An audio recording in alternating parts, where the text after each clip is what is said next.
Hi, I'm Nancy Campbell. I'm the Executive Director of the Wayne Arts Center, and I'd like to welcome all of you here today to the opening of our annual Student Works exhibition. This year, we have 236 works represented in the gallery, featuring a wide range of media, including drawing, painting, sculpture, ceramics, stained glass, jewelry, and many more mediums that are represented.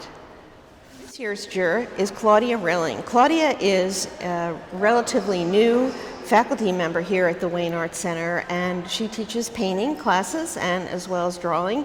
And she has juried 19 awards that will be presented tonight at the opening. The Wayne Arts Center offers over 500 classes each year to an enrollment of over 5,000 students. We have students that are just brand new, just trying art for the first time, and we have students that have been practicing here for the past 20 years. This is one of our favorite exhibitions because it really focuses on our student base and recognizes the talented students that we have here, and also recognizes our dedicated faculty that work so closely with the students throughout the year.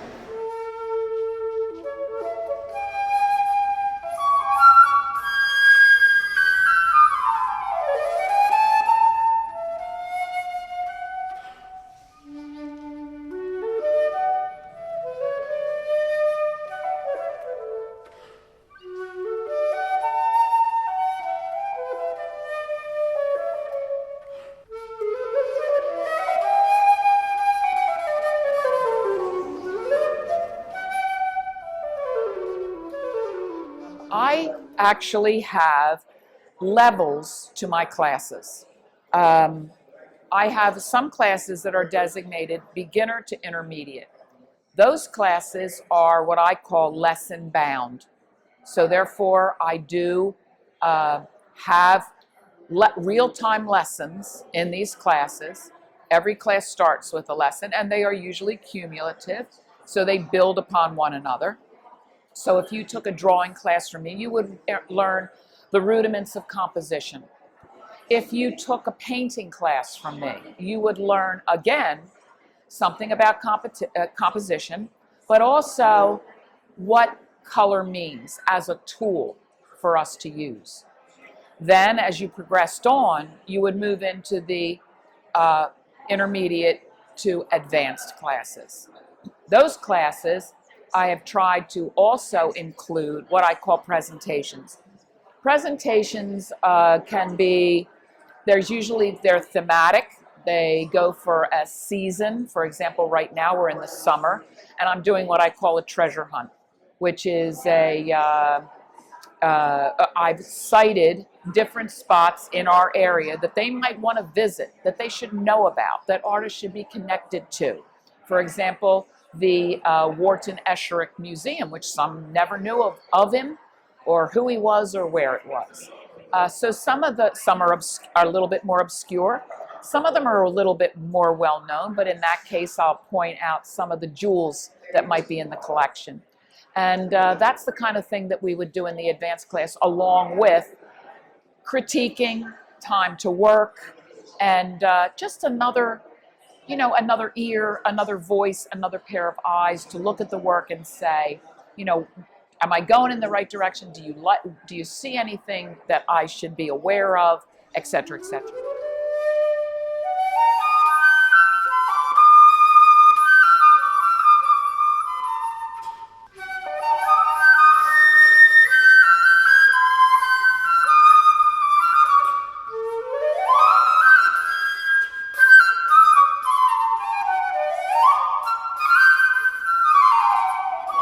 For those of your listeners that haven't been to the Art Center, they're really missing a great place for people where they come together. And there's 35,000 square feet under roof. I think our oldest is on 107, I believe, and our youngest is under 2. So there's a lot of difference in classes for everybody. So having said that, you ask about this painting. I call this Vienna Morning, and actually the reason I do, I was looking at some of Klimt's work, And those people that are familiar with Cliff are going to recognize some of the stuff that I picked up from him. And so it's really just strictly oil. What I've tried to do is, with his style, is to pick up small, almost pointillism. Well, I think I started in about 2005 with watercolor. And then in about 2008, I tried pastel with Teresa de Sève. And Teresa de Sève is such a wonderful person and a very generous, giving instructor. I really liked the atmosphere of her classes, and I stuck with pastel. This is my youngest child, and she loves to pose. She's beautiful, and I love to do portraits. So I asked her to pose at the magic hour. It was an afternoon in the fall, and she had a beautiful dress that in fact I bought just for this portrait. And I asked her to pose in the grass, and I took many photos, and I already knew that the title of the work was going to be Still in the Nest, which is, she is my youngest child, and she's still home, and my other two older children are now in college. And I am savoring every moment of my daughter's time still at home. Well, for me as an instructor, one of my students did take a prize, so that makes me look good in the eyes of the administration. You know, I get extra brownie points for that, and it's just fun to see their reactions and stuff, and it also kind of pushes them a little more in class, and just the fact that they're doing that. A couple of years ago, one of my students got into craft form, which is an international show that the Wayne Arts Center hosts once a year, and that'll be December. So I'm hoping a couple of my other students will apply to that. So it's always nice to see where they end up. Also, I have students I taught at UArts that are now teachers that have their own little shops and stuff. So it's kind of fun, you know, to keep that tradition going.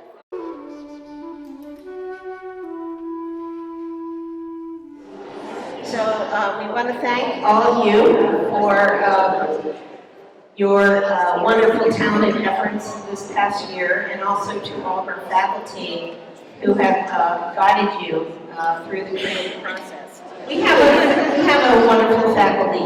I mean, the best. And I just want them all to know that. How much I just really respect you. And we're really a one happy family, and I'm just so glad to have them all part of the McLean Arts Center. Rilling, and I'd like to recognize Karen Louise Fay, who has diligently worked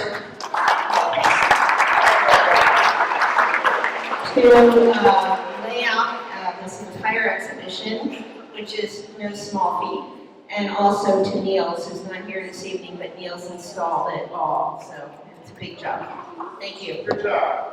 Yeah, very good job. Very heartfelt congratulations to all of you who have the benefit of being here and the joy of being a part of an artistic community, and also seeing your efforts, which are so beautiful. So congratulations. Thank you to the Wayne Arts Center for asking me to jury the show. I've actually never officially juried a show, but I've been the subject of jurying many times. Over the years, after studying classical drawing and painting since I was a teenager, going through school myself and exhibiting my work professionally, I have come to evaluate work by certain objective standards. So I look for things like good composition, pieces that are beautifully drawn, pieces that reflect an understanding of good color balance, value control, sensitivity to the medium, and also work that brings in a unique perspective. When it came to evaluating the three-dimensional work, I also I thought about those same kinds of things that I did for the 2D work, but then also how that piece read in space, that it could be seen well from multiple viewpoints, and that it had some originality and also beautiful craftsmanship.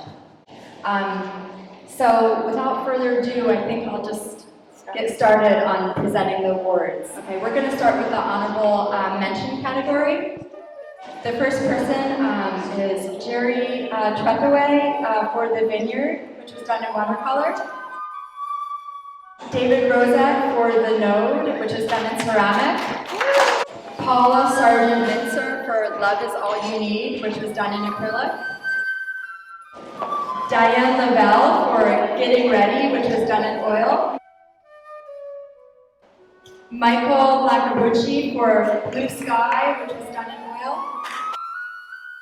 Susan Campbell for Red No. 2, which was done in watercolor.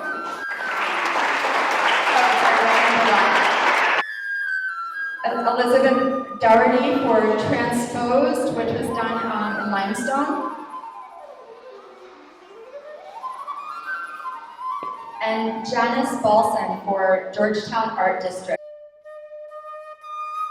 And now for the Wayne Art Center Student Awards.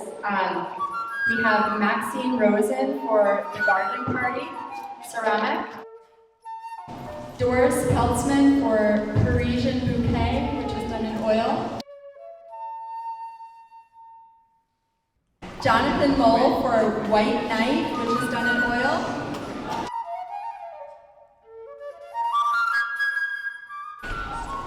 Joanne McLean for Deux, Poivres, and Un Pas in oil. Amy Karash for Queen Bee in the Honeycomb. It was a bracelet and pin done in silver and gold jewelry. Heidi Hendrickson for On the Lake, which was done in oil. John Helgenberg for Now Playing, which was a stained glass piece. George Elser for Promethean, which was a collage. Louise Dusinberre for Fritz Lumber Closes, which is a pastel. We have Terry Boyle for Bridge at the Willows, which was done in oil. For our last category, Best in Show goes to Barbara Berry for